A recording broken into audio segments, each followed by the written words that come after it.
Faut-il internaliser ou externaliser son acquisition ? Quelle est l'option la plus rentable ? Quelle est celle qui va vous permettre de générer le plus de chiffre d'affaires ? Comment trouver le bon équilibre ? C'est ce qu'on va voir aujourd'hui dans cet épisode. Et pour ça, j'ai le plaisir de recevoir à mon micro Yuri Saint-Louis. Il a travaillé en agence, il a été responsable grosse et responsable acquisition en start-up et il a même été consultant. Autant vous dire que l'acquisition, il maîtrise. Et aujourd'hui, ça fait 3 ans qu'il est maintenant responsable acquisition payante chez Shine. Shine, c'est une entreprise qui propose un compte pro en ligne aux indépendants et aux entreprises. La boîte a été lancée en 2017 et compte aujourd'hui 300 collaborateurs. La publicité représente plus de 50% de leur acquisition, donc forcément, ils se sont déjà posé la question de s'ils devaient internaliser ou externaliser. Et ils ont pris la bonne décision parce que ça leur a permis d'augmenter de 20% leur nombre de clients. Je vous laisse avec mon invité du jour. L'acquisition en e-commerce est devenue un challenge corsé. C'est pourquoi, en tant que marketeur, nous devons redoubler d'efforts pour diversifier nos canaux d'acquisition et maximiser la rentabilité de nos campagnes. Et pour vous aider, je vous invite à découvrir Chainable, le partenaire de cette saison de l'effet marketing. Chainable, c'est un outil qui vous permet de centraliser le déploiement de votre catalogue produit et de vos annonces publicitaires sur tous vos leviers d'acquisition, comme le search, le shopping, les réseaux sociaux, les marketplaces et même l'affiliation. Résultat, vous diffusez sur plusieurs canaux en respectant les codes de chaque plateforme pour maximiser votre ROI. Chainable accompagne plus de 10 000 entreprises en Europe comme Teddy Bear, Comptoir des Cotonniers ou encore Greenwoods. Et c'est vraiment une solution que je recommande à tous mes clients e-commerçants. Pour en savoir plus, cliquez sur le lien en description pour essayer gratuitement Chainable et demander une démo.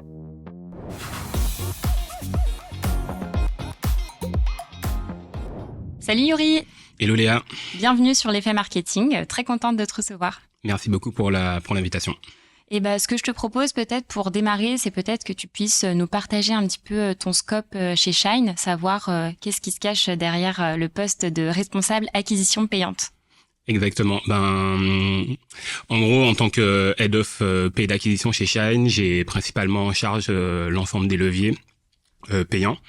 Donc c'est principalement tout ce qui est le SMA. Donc il y a 4 principaux leviers. Donc le SMA qui est le search payant. Le SMA qui est toute la pub sur les réseaux sociaux, okay. L'affiliation et la programmatique. Donc à travers ce scope de responsable acquisition, l'objectif c'est principalement d'aller augmenter le nombre de leads et de clients pour Shine et de rentabiliser en fait toutes ces opérations marketing, donc avec un contrôle du CAC, donc du coût d'acquisition et une croissance en fait de la base client régulière. Okay. Donc c'est globalement ça de façon générale.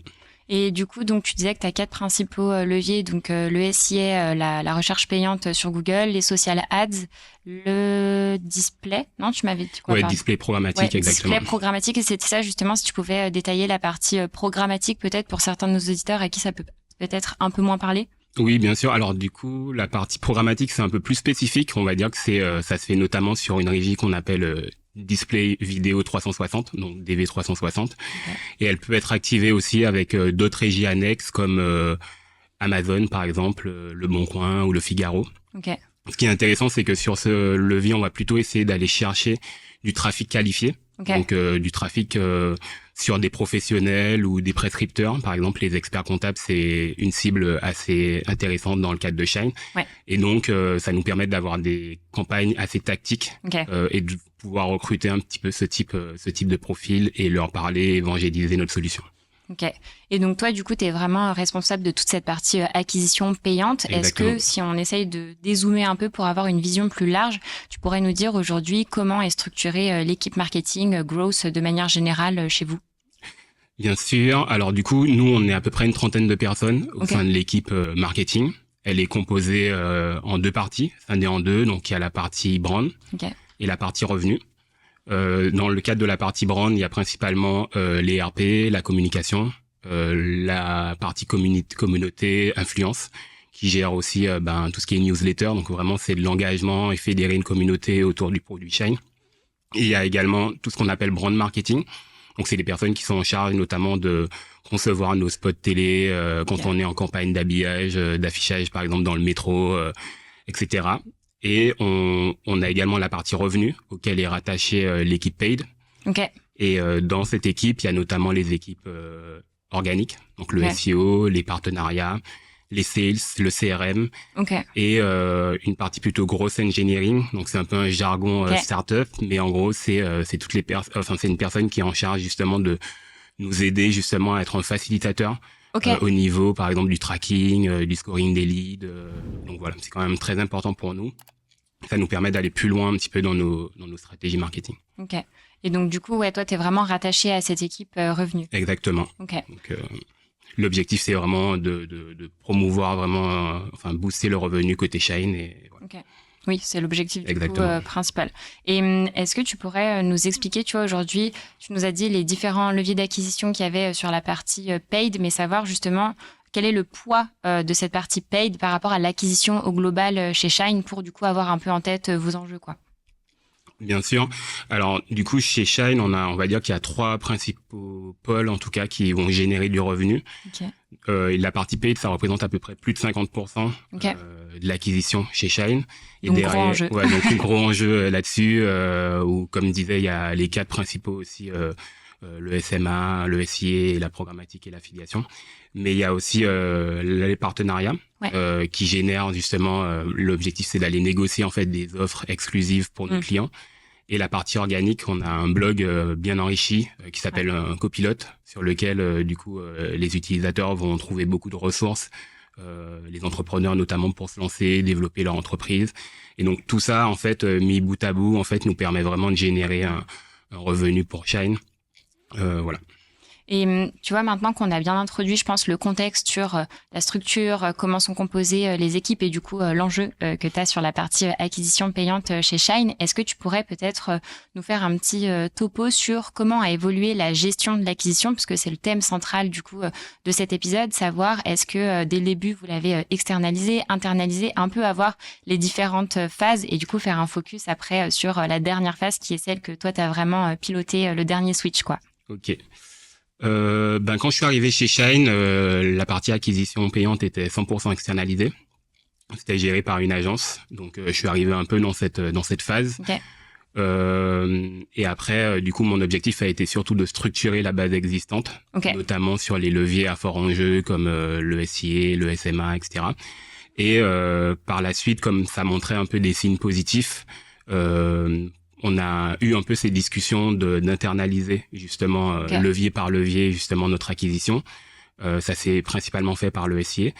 Et globalement, on va dire qu'à l'échelle de la boîte, ça s'est fait 5 ans après la création de Shine. Et 1 an après mon arrivée chez Shine. L'objectif était vraiment d'être sûr, en tout cas, qu'on était prêt à le faire. Et de se dire qu'en gros, on avait un peu mis en interne pas mal de choses en place avant de se lancer. Et justement, quelles sont ces choses que tu mets en place? Tu vois, quel a été le déclic pour vous dire, bah toi, 1 an après ton arrivée, là, je pense que c'est le bon moment pour faire un switch, parce que je pense que tu as un peu cette dynamique de te dire, au début, on démarre sur l'acquisition, on teste différentes choses, on ne sait pas ce qui va fonctionner ou pas, donc c'est difficile d'internaliser dès le début forcément. Après, on commence à se rendre compte de ce qui fonctionne, les leviers qui fonctionnent le mieux. Et j'imagine, du coup, si vous avez internalisé en premier le SIS, c'est qu'il devait y avoir un enjeu pour vous derrière. Mais à quel moment tu fais ce switch où tu te dis, bah là, ouais, c'est carrément plus intéressant d'internaliser, et quels sont un peu, tu vois, les prérequis ou du moins les choses auxquelles toi, tu as fait attention avant d'opérer ce switch, d'internaliser tout ça? Je pense que pour nous, le déclic, ça a été le SIA, voilà, comme je disais, qui fonctionnait bien. Après, forcément, on va pas se mentir, il y a eu aussi le coût. On a mis dans la balance un peu le coût qu'on payait en agence par rapport au coût qu'on pourrait avoir si on internalisait un employé ou un salarié. Si on internalisait un salarié. Et donc, du coup, l'objectif, ça a été vraiment de mettre un peu dans la balance ces 2 points.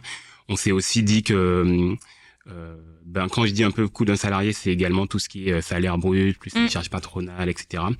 Et on s'est aussi dit que globalement internaliser nous permettrait d'aller plus loin, parce qu'en fait une personne en interne pourrait être directement impliquée dans la culture de l'entreprise.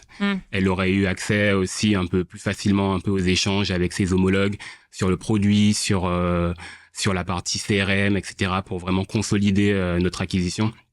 Nous, on voit pas vraiment l'acquisition en silo, mais vraiment au global.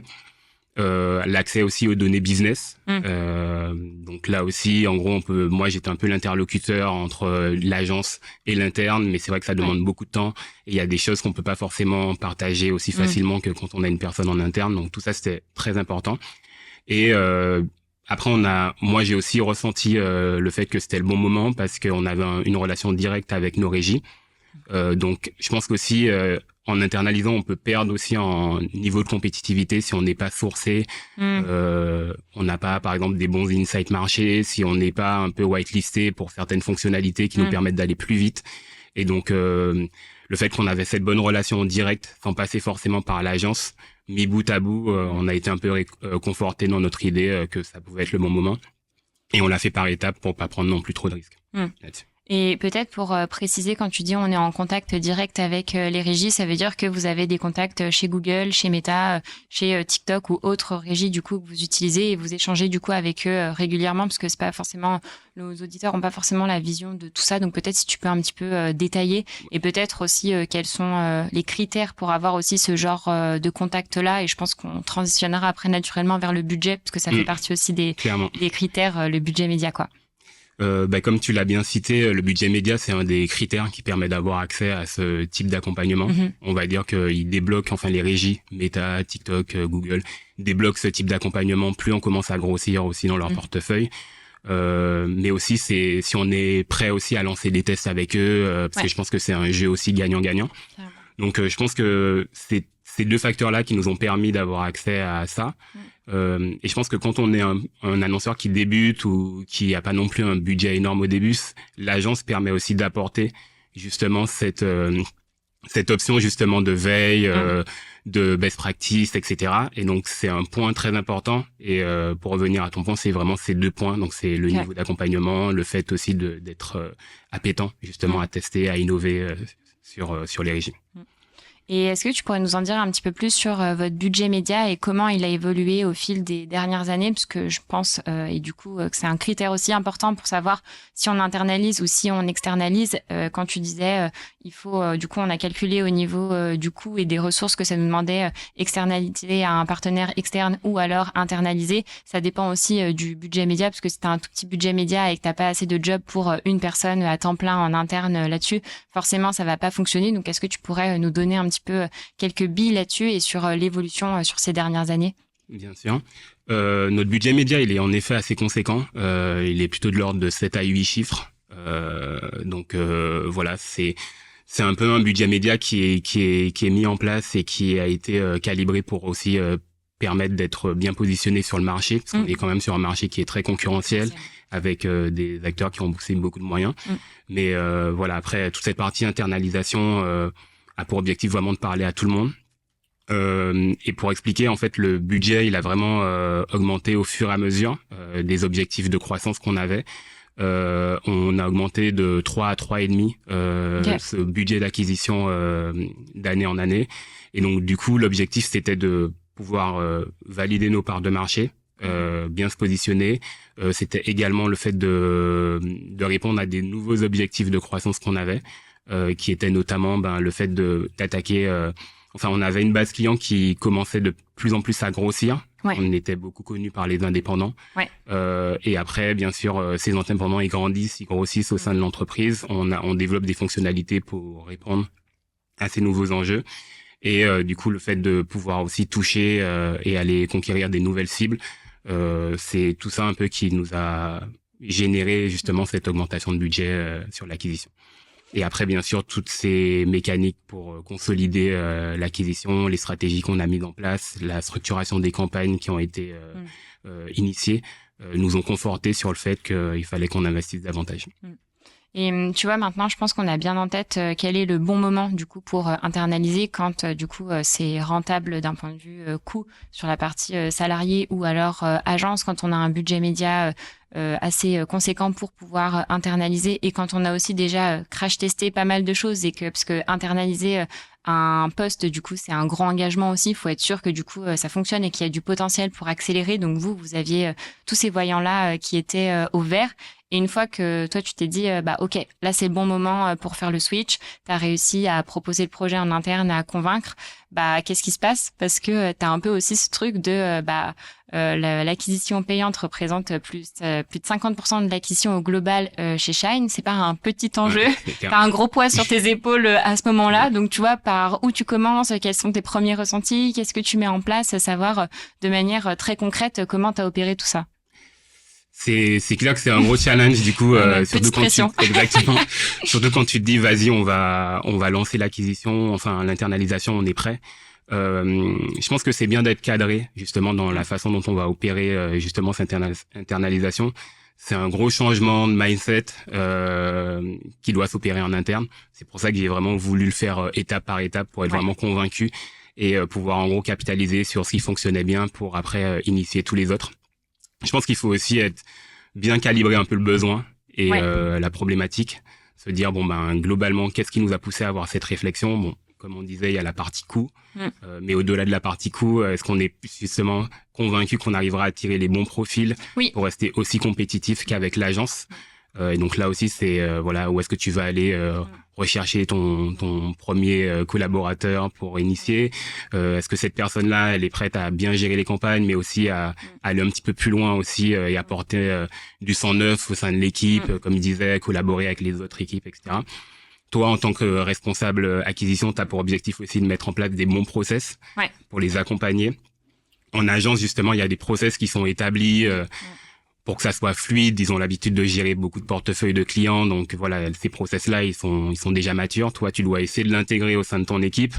Et donc, dedans, il y a plein de raisonnements. Il y a le fait déjà, par exemple, tout simplement de mettre en place des points un peu hebdomadaires pour suivre les performances, t'assurer qu'il y ait des reporting qui soient bien ficelés en interne, que les KPI que tu monitores du coup soient compris aussi au sein de l'entreprise, ne pas justement rester un peu esselé, en gros créer un pôle acquisition mais du coup tu ne discutes qu'avec le pôle acquisition. Faut réussir justement à sortir un petit peu de ce jargon technique et le faire comprendre un peu les priorités de chacun. C'est tous ces points et le fait de d'être sûr et convaincu que on arrivera justement à garder ce niveau de compétitivité, cette veille justement au niveau un peu de ce qu'on veut mettre en place pour aboutir justement à une internalisation qui est positive. Et peut-être l'autre point aussi, c'est d'être bien aussi dans la transition. Nous, quand on a décidé d'internaliser avec l'agence, on a décidé de le faire de façon progressive et par exemple on avait une bonne relation, donc l'idée c'était aussi par exemple de signer un avenant avec eux et pouvoir en gros tant qu'on n'était pas serein justement d'une transition qui était 100% fluide avec l'onboarding du nouveau collaborateur, mais s'assurer qu'en gros mois par mois on pouvait aussi renouveler pour que ça soit le plus fluide possible. Ouais, c'est vrai que, pour moi, il y a 2 points de vigilance, du coup, que je note vraiment suite à ce que tu nous dis. T'as la partie, en effet, process, du coup, qui est vraiment très importante pour être sûr que ce soit bien rodé et bien géré, parce que tu peux avoir un peu ce truc aussi de, t'as des gros budgets médias, si t'es pas, du coup, alerte, réactif et, du coup, très bien processisé, du coup, tu peux vite avoir des impacts forts derrière, dans le positif comme dans le négatif. Exact. Ça peut s'emballer d'un côté comme dans un autre. Et le deuxième point, et qui pour moi, je dirais, est le plus douloureux et le plus difficile, moi, je le vois aussi, que ce soit avec les boîtes avec lesquelles je travaille ou d'autres marketeurs avec qui je discute, t'as le recrutement de talent en marketing. Je trouve que c'est du coup un vrai sujet aujourd'hui de réussir à trouver la bonne personne, de lui délivrer le bon scope aussi et d'être réaliste, parce que là, du coup, pour nos auditeurs, moi, je trouve que de manière générale, on est toujours, ça a toujours été, mais là, de plus en plus sur la partie market, growth, à la recherche de ce mouton à 5 pattes qui sait gérer tous les leviers parfaitement, qui maîtrise toutes les régies aussi bien les unes que les autres. La réalité, c'est que être très bon sur Google, Meta, TikTok, Snapchat, aussi du coup sur la partie programmatique, c'est pas évident à trouver du coup comme profil. Donc avoir aussi conscience de ces enjeux là et d'être prêt à mettre du coup les efforts derrière pour pouvoir recruter ces bonnes personnes. Clairement, et je suis totalement aligné avec toi. Nous, par exemple, dans notre internalisation, on a internalisé par expertise, justement parce qu'on se dit on sait que globalement un bon expert, globalement si il peut potentiellement pouvoir lancer du SIA, notamment du search payant, du social ads, etc. Mais en même temps, est-ce qu'il réussira à aller beaucoup plus loin, en tout cas dans la façon dont il va optimiser, s'il est un peu sur tous les leviers. Tout ça aussi, c'est des vraies D'accord. réflexions, et le fait d'avoir aussi un expert par pôle, il devient vraiment honneur de son pôle, et il va aussi beaucoup plus loin que simplement lancer ou optimiser les campagnes. Il y a toute la partie créative derrière, etc., toute la partie tracking, compréhension de la data, mais sur son scope. Et ça nous permet d'être beaucoup plus agile et d'aller beaucoup plus loin. Donc, c'est vrai que cette logique de mouton à 5 pattes sur le papier, c'est bien. C'est aussi c'est bien le rêve en de termes tout de le monde. coût. En termes de coût aussi, c'est avantageux. Mais derrière, dans la réalité des faits, peut-être que quand on prend l'ensemble des critères, on peut perdre aussi du temps avec cette vision, parce qu'en fait, on peut tout gérer. Mais si tu gères tout avec un tout petit peu d'intensité, en finalité, en fait, tu vas peut-être moins vite qu'une personne qui a réussi à bien cadrer tout ça. Ouais, et du coup, derrière, les résultats se ressentent et sont pas au rendez-vous, quoi. Exactement. Donc après, l'idée, c'est aussi d'évoluer et en fonction de la façon dont la mayonnaise prend, on peut aussi jongler, potentiellement revoir un petit peu la stratégie qu'on a mis en place. Je pense qu'il faut savoir être assez ouvert, justement, assez logique, parce que l'acquisition et le digital, ça va très vite. Mais je suis assez convaincu que c'est des choses qui fonctionnent bien, de pouvoir aussi avoir des experts par expertise. Et tu vois, justement, en termes de timeline, est-ce que tu pourrais nous dire quand est-ce que vous avez enclenché du coup ce processus d'internaliser, du coup nous expliquer un peu les différentes étapes. Du coup, ça a commencé du coup par le SIA, tu vois, jusqu'à maintenant. Du coup, pour savoir qu'est-ce que vous avez internalisé. Du coup, c'est l'inverse. Qu'est-ce que vous avez internalisé et combien de personnes il y a dans l'équipe. Justement, tu nous disais par expertise, parce que c'est vrai qu'au final, on est allé un peu vite. On a parlé du coup de publicité, de search, de réseaux sociaux, mais on n'est pas rentré dans le détail de toutes les régies. Donc, avoir un petit peu plus de détails sur tout ça. Oui. Du coup, au sein de base, on avait tout externalisé au sein de l'agence. Comme je disais, après, on a principalement internalisé, on avait tout externalisé au sein de l'agence. Après, on a internalisé par expertise. Donc, notamment la partie search en premier. Après, on va dire 6 à 7 mois, on va dire après 1 an, on a internalisé le SMA. Et après, on a fait la programmatique. Et globalement, en fait, on s'est retrouvé avec 3 experts métiers au sein de l'équipe. Et en gros, l'idée, c'était de créer un hub en fait en interne, parce qu'on a plutôt des stratégies qui sont assez similaires, justement, même si on a des pôles d'acquisition, on a des stratégies similaires. Et après, il y a eu un peu un changement aussi en interne, et donc du coup, il y a une des personnes qui est partie. Du coup, on est repassé par une agence principalement sur la partie SMA. Et du coup, maintenant, on est un peu sur un modèle hybride où on a internalisé le search, la programmatique, donc 2 personnes, et le search est externalisé auprès d'une agence avec 2 consultants qui nous accompagnent là-dessus. Et c'est intéressant du coup d'ailleurs ce point-là, parce que ça montre aussi la flexibilité que tu as. Et tu vois, là, on est un peu sur pour ou contre internaliser, externaliser, mais la réalité, c'est que tu as souvent un mix des deux. Ça dépend des différentes phases de développement. Tu peux choisir d'externaliser, puis internaliser, puis externaliser, puis re-internaliser. Donc, je pense que ça dépend aussi des enjeux qu'il y a déjà de croissance pour la boîte, des points sur chaque du coup levier, et aussi du coup des ressources qu'il peut y avoir en interne ou en externe, parce que ça marche, tu vois, des deux côtés. Si tu as quelqu'un qui part en interne, t'externalises. Si t'es pas content de ton partenaire, ça donne pas envie d'aller chez un autre. Tu te dis, de toute façon, c'est pareil partout, j'ai envie d'internaliser. Donc, je pense qu'il peut y avoir un peu aussi ce truc mouvant où rien n'est figé dans le marbre, et ça peut du coup carrément évoluer. Et du coup, là, c'est ce que tu nous montres du coup avec votre retour d'expérience, quoi. 100%. Et je pense qu'il faut être assez flexible là-dessus. Et moi, je suis assez ouvert aussi et partisan des modèles hybrides. Pour plusieurs raisons. Je pense que même quand on a totalement tout internalisé comme ce qu'on a fait, par exemple, on avait les 3 expertises internalisées, ça n'empêchait pas par moment, notamment après une forte période d'intensité, où tout le monde avait un peu la tête dans le guidon. Et ça peut arriver un peu, notamment quand on doit lancer beaucoup de projets, etc., qu'on a mis en place des projets qui étaient assez longs, de faire parfois appel à une agence même en externe, qui viendra un peu auditer un peu ce qu'on a mis en place. Ça peut être déjà juste pour nous donner un petit peu, nous dire qu'est-ce qui est bien fait. Parce qu'en fait, ils ont aussi la vision sur d'autres secteurs d'activité, nous dire là c'est plutôt bien, continuer là-dessus. Peut-être là il y a moyen peut-être d'optimiser telle ou telle chose. Et du coup, ça permet de relancer la machine aussi en interne auprès des experts métiers. Et je pense que derrière, même quand on est en interne, ce qu'il faut savoir, c'est que tout se passe, et justement, il faut pouvoir prioriser des projets. Dans la roadmap, par exemple, il y a des sujets qui sont assez faramineux, notamment sur le tracking. sur de l'attribution, etc. Ouais. Et donc, il faut savoir aussi prêcher pour sa paroisse pour du coup dire ça c'est prioritaire. Du coup, est-ce qu'on peut le mener avant? Et moi, je suis assez à l'aise aussi de pouvoir expliquer que ce projet-là, ça aura un impact significatif. Est-ce qu'on peut potentiellement avoir accès à une ressource externe pour nous aider à aller plus vite à le mener? Donc ça, c'est déjà une deuxième façon un peu d'internaliser tout en travaillant un peu en externe avec une agence. Et comme tu disais, tout comme en agence, parfois il y a du turnover qui s'opère parce que telle personne a une autre opportunité, la personne qui est un peu plus junior a évolué, du coup elle reprend cette place et tout. Au sein de l'annonceur aussi, le digital, il y a des opportunités qui s'ouvrent, donc la personne peut aussi partir.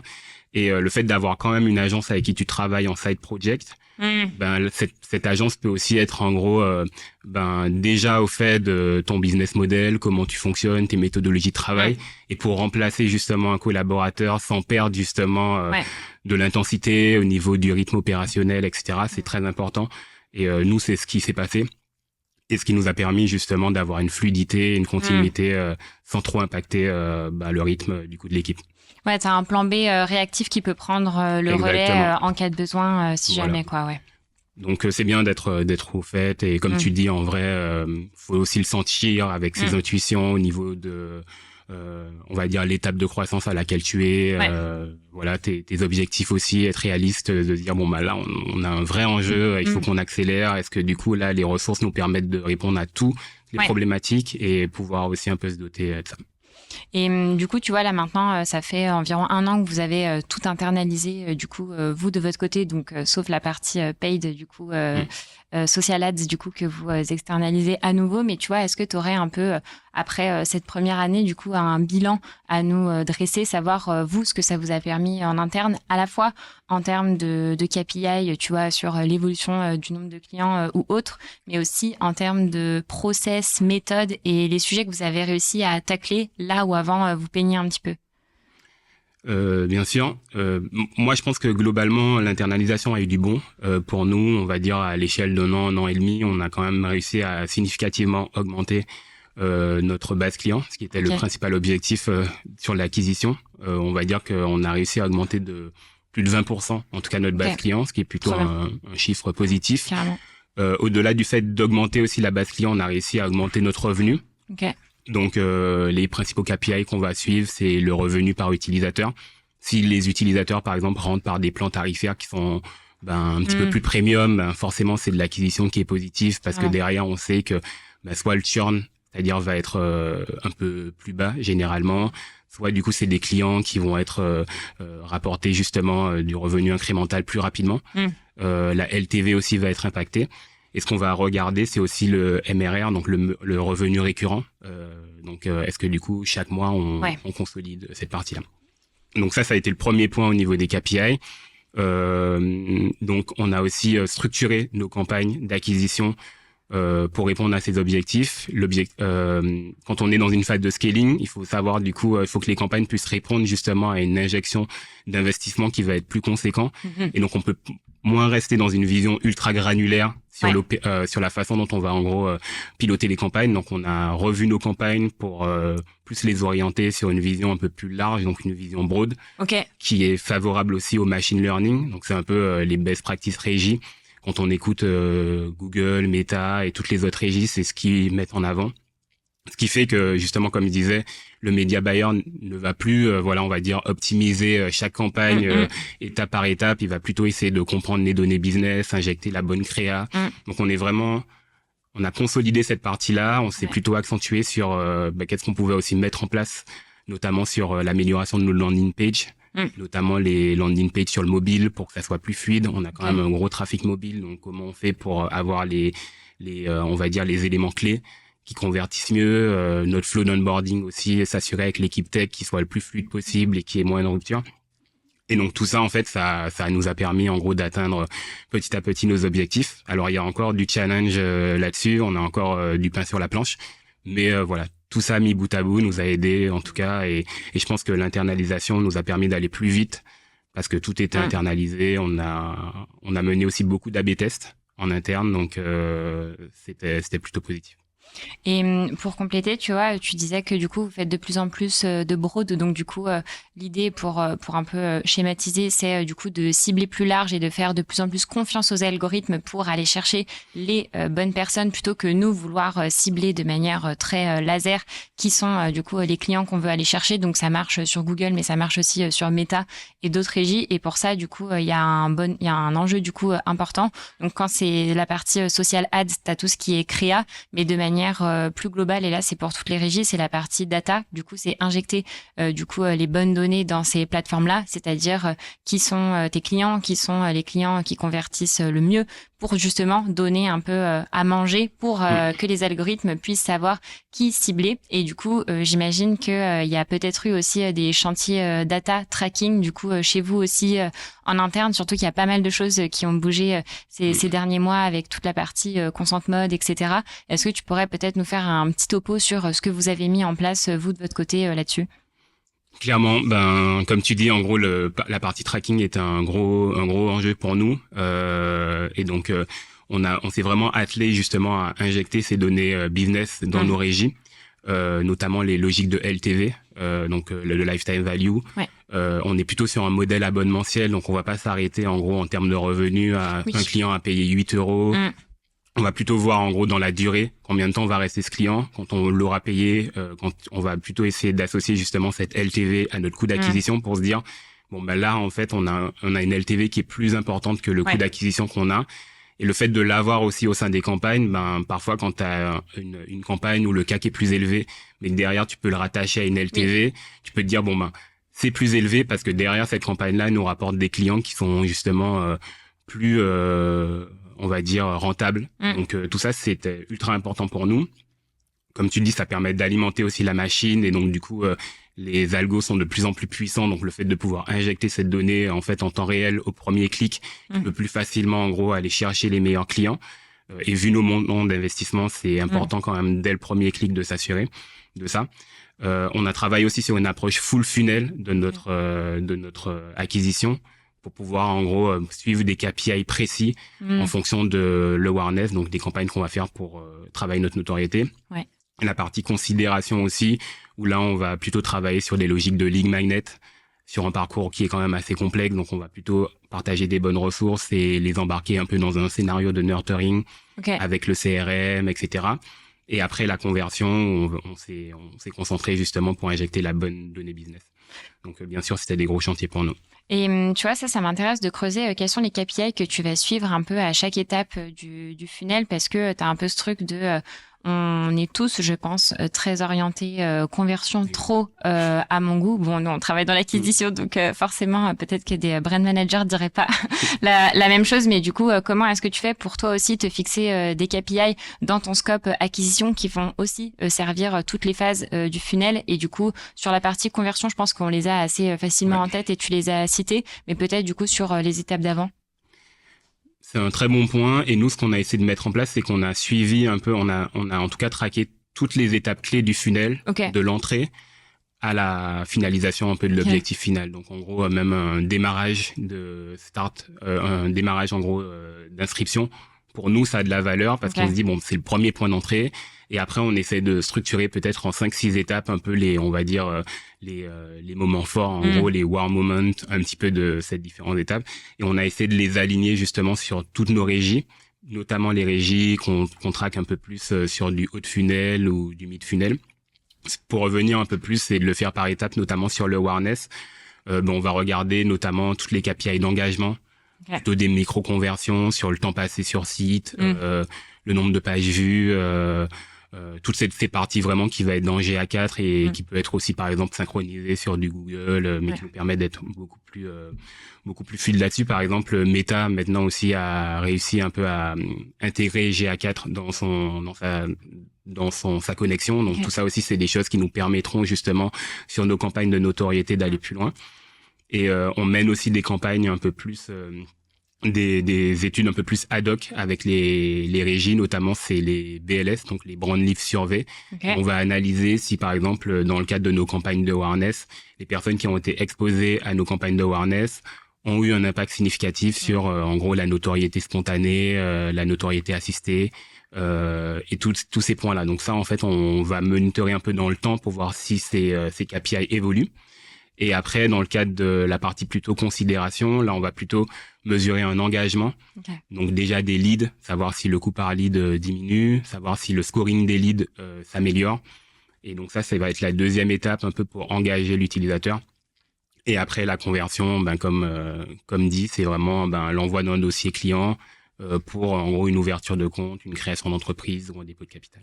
Ok, ouais, donc du coup, là, ça fait un bon... Enfin, on se rend compte du coup du chantier qu'il y a derrière sur la partie data tracking pour réussir à faire remonter toutes ces informations, j'imagine, du tracking server-side, du consent mode avancé, du suivi avancé des conversions, le fait de remonter du coup aussi les données CRM. Donc ça, j'ai le sentiment que c'était un gros point.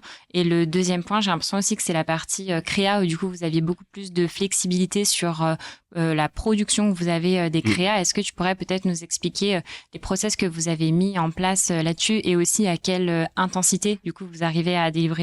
Clairement. Peut-être juste pour refaire un petit topo aussi par rapport à Consent Mode, etc. C'est aussi quelque chose qu'on a bien accentué. Okay. On a eu un peu cette perte de tracking, mais qui a impacté tout le marché. Donc, s'assurer de mettre en place Consent Mode au bon moment pour éviter, en gros, d'avoir une perte de données et pouvoir bien modéliser la data qui en gros, suite à, en gros, l'opt-in. C'était très important pour nous. Et comme tu l'as dit, Enhance Conversion et CAPI, c'est aussi des typologies de tracking qui nous permettent de remonter plus de données pour nourrir les algos. Et au niveau de la production créative, pour nous, en gros, c'est un vrai point, notamment sur la partie social ads, où ça représente en gros 70% de la performance d'une campagne quand on a une bonne créa. Et donc nous, ce qu'on a mis en place, c'est qu'on a créé des sprints mensuels, donc avec notre équipe de notre studio créa en interne. Et du coup, chaque mois, en gros, on vient challenger les créas existantes.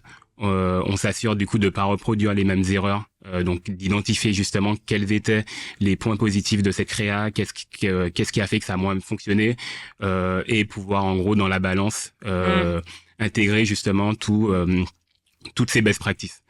Ça nous demande aussi beaucoup de veille, regarder un peu qu'est-ce qui fonctionne, notamment il y a la tendance des UGC.